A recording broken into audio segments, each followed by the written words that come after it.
G'day Bomber fans, we've had a few days to comprehend that insane Anzac Day match. It feels weird going into a new weekend without a win or a loss, but that's just how it is, that's how the cookie crumbles. We have a good chance to make some serious ground in the 8 this weekend. We travel to Perth to take on the West Coast Eagles, who are not the easy beats they were last year. This has banana peel written all over it. If we don't come out firing, it could be trouble. So let's get into the review, but before we do, a quick summary of the votes from the last game. We couldn't split McGrath and Merritt for best on ground honours, and I think that is fair. Merritt won the medal, but the fan votes were close between the two. It was tight for third best on as well. Langford pipped Martin and Durham for that extra vote, and we have both agreed on Stringer getting the role player of the match, continuing his strong year with an underrated performance. Heppel was right in the mix as well, so too Nick Cox. Overall, the tally, Merritt has taken a little lead. He is 6 votes ahead of Andy McGrath, who has jumped into second place, ahead of Caldwell, Durham and Mackay. There are now a host of players on 6 votes, while Dersma and Jones remain in the top 10. Keep up the votes, still anybody's game, although Merritt is creating some distance between him and the rest of the pack. Alrighty, so it's a bit of a wait till our next game. We're used to these Thursday and Friday night games after the last month, but we have an 8 or a 9 day break. I can't do maths, you guys can do that in the comments. We fly over to take on West Coast on Saturday night, where in the 8 going into the game, the Eagles are not, but as I said in the intro, they're not the team they were last year. In fact, they're probably closer to exiting the bottom 4 than winning the spoon right now, which is good for them.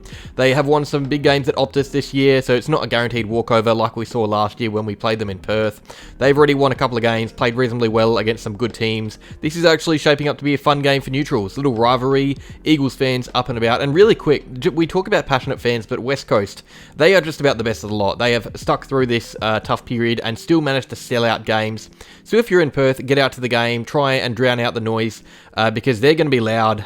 They're a loud bunch when they're up and about. So this West Coast team, obviously not known to many outside of WA, but they have been pretty exciting, and it's off the back of some career revivals, some good young talents, and a clean bill of health, or at least compared to the last few seasons, a clean bill of health. It's easy to be critical of what they've dished up in recent years, but right now they're not a bad side. Well, they're a pretty bad side. They're not a horrible side like they were last year. They're miles ahead of North and Hawthorn, and even Richmond at the minute. You look at some of the young players tearing up. Harley Reid is obviously going to get headlines, and there's a reason for it. He is unreal. We should be really worried about him, but also guys like Jake Waterman, Ruben Jinby, and although their young guys are the guys getting the fans up and about for the future, I actually think it's the veterans that have recaptured their best form that we should be scared of as well, because Elliot Yeo right now, he is one of the very best players in the competition. We think Merritt is playing good footy. Yeo is just as good, if not better right now, and McGovern and Barras have finally found fitness together so they can team up. It's one of the best defensive duos. Tim Kelly, Jack Darling, Cripps, it's really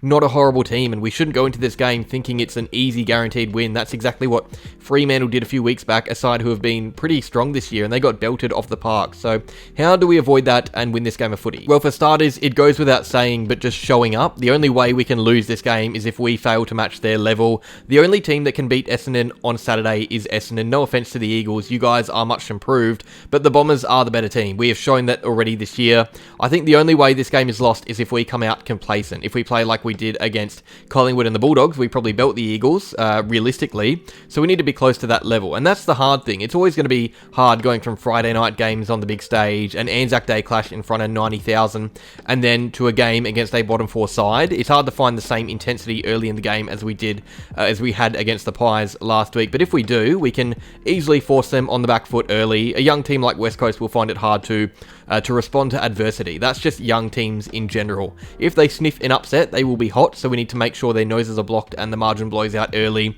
because it's going to be much harder to do that later in the game. I look at the GWS match as the blueprint. I think the Giants kicked the first 3 goals of the game and eventually led by almost 50 points at half-time. A team like West Coast can't come back from a deficit like that. I would much rather see the leftover energy we have from the break spent early to end the game before the siren sounds. West Coast don't have a bad midfield, but I think you can see a clear way the game can be won by looking at these teams in outside play. We generally possess the ball more than most sides, a lot of the time in our defensive half as we transition forward, but the fact that our midfield has been so strong this year means our contested numbers are up as well, whereas West Coast aren't really a side that keeps hold of the pill. They rarely win the uncontested possession tally. Even in their victories, they still possess less of the ball, so a good way to really keep them out of the game is to ensure that continues. We just don't let them get their hands on it. It's hard to get momentum if you can't even get the footy in your hand. So it all comes down to disposal efficiency. Weather should be fine on Saturday night, so there's no excuses for poor ball use around the ground. We're a high disposal, high turnover team. Let's make it high disposal, low turnover against the Eagles, who possess some serious firepower in their defensive half. Brass and McGovern are exceptional. Can't have a repeat of Anzac Day where the ball just seems to hone in on opposition key defenders. I don't expect it to be a blowout, but if it was to be one, I would say it's probably going to be because of how well we would control the ground. That's how I can see us really getting an easy win. Something else that's been really pleasing this year is our intensity around the contest, especially in the midfield, and it's important here because this West Coast team is tough. You've got Harley Reid, who is a ball. Elliot Yeo is impossible to tackle right now. Bailey Williams is an underrated ruck. I think they could cause some headaches, a few of their players. I don't expect them to get the upper hand. I think our midfield is better, but we should be worried about what they possess there. They're a pretty good centre clearance side. Elliot Yeo's numbers are higher than any Essendon player. Kelly and Reid aren't far behind either. The thing is, though, I think it's a pretty one-dimensional midfield in a lot of ways, compared to ours at least. They usually only really rotate between 4 or 5 different midfielders in the guts. The CBA numbers, or centre bounce attendance numbers, are pretty low across the board, whereas we really split it up a lot. Merritt, Parrish, Durham, Caldwell, Stringer and Perkins, or if he returns this week, and a few more as well, Gresham maybe. So I think there's a chance our midfield could just work harder for longer because we have more options and really expose them when they are forced to rotate, because after Yeo, Kelly and Reid, which is a fantastic engine room, it's pretty much just Ruben Jinby that we see regularly. Without Reid against Gold Coast, we really saw them slow down because they just don't have many contributors to turn to. It was Jack Petrocelli who came into the guts against the Suns as depth. He was at over 70% of centre bounce attendances. Before that, the biggest percentage of CBAs for the year for him was 18%. They don't really have depth to cover. That's the main issue with their midfield. It's a strong core group, a really strong core group, but outside of that, there is nothing really to worry about for us. I think something we aren't really talking about enough is the fitness aspect of this game, and it's for a few reasons. For starters, we last played on Thursday. We get a full 2 days extra to recover for this game from when we last played, whereas the Eagles last played on Sunday, meaning they don't even get a full week. We played 3 days before them, and 3 days in AFL is a lot. It's a massive advantage in my eyes, especially because as it is already, we are a much fitter team than the Eagles. We average 280 kilometers covered as a team per game. The Eagles are almost 10 Ks less than us on average, and keep in mind, they play on a much larger Optus Stadium ground than we do on Marvel. Really, they should be ahead of us, but they aren't, so we are fitter as it is. We can work harder throughout the games, produce four-quarter performances easier, but when you look at the fact that we last played so long before them, I think there are absolutely no excuses for us losing on distance covered. None at all. We should be comfortably beating them. We had longer to rest. We are fitter as a squad. I think that we can run them off their feet. Danger players that could shape the game. For them, Elliot Yeo is the main one. He is simply put one of the best players in the comp right now, and if you disagree, it means you haven't been watching West Coast play. Jake Waterman has been insane up forward, and I'm really worried about this because he's an undersized key forward. Ben Mackay can't catch him on ground level. I don't know who plays on him. Is it Redmond? Is it Kelly? It's a tough matchup, whoever's on him. And the last one, I think, is Jeremy McGovern down back. He could easily torment us if our ball use is poor.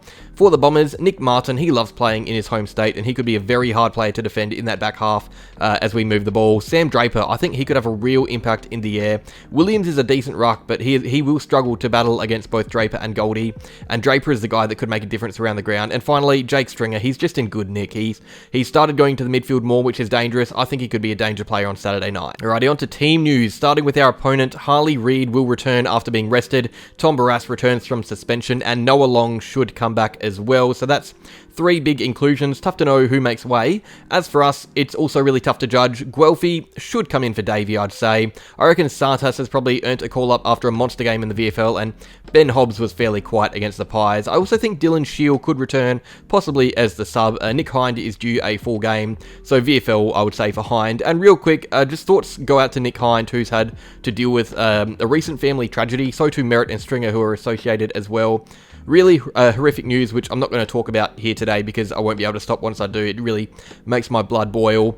Feel free to talk about it in the comments if you want. Back to the footy though, there is also a chance we see Perkins return. I think he's given another week though, in the, maybe through the VFL, but wouldn't mind seeing him back on the park in the AFL either. There were some sore boys after the Collingwood game. Jones and his face seemed fine. Dersma went for a precautionary scan, as did Mackay, but both are fine it seems, so nothing but inclusions and omissions, fingers crossed. Look, realistically, we should be winning this game. I think if both teams are at their best, we still win. I can't see a world where we walk away from the game saying we played well and lost.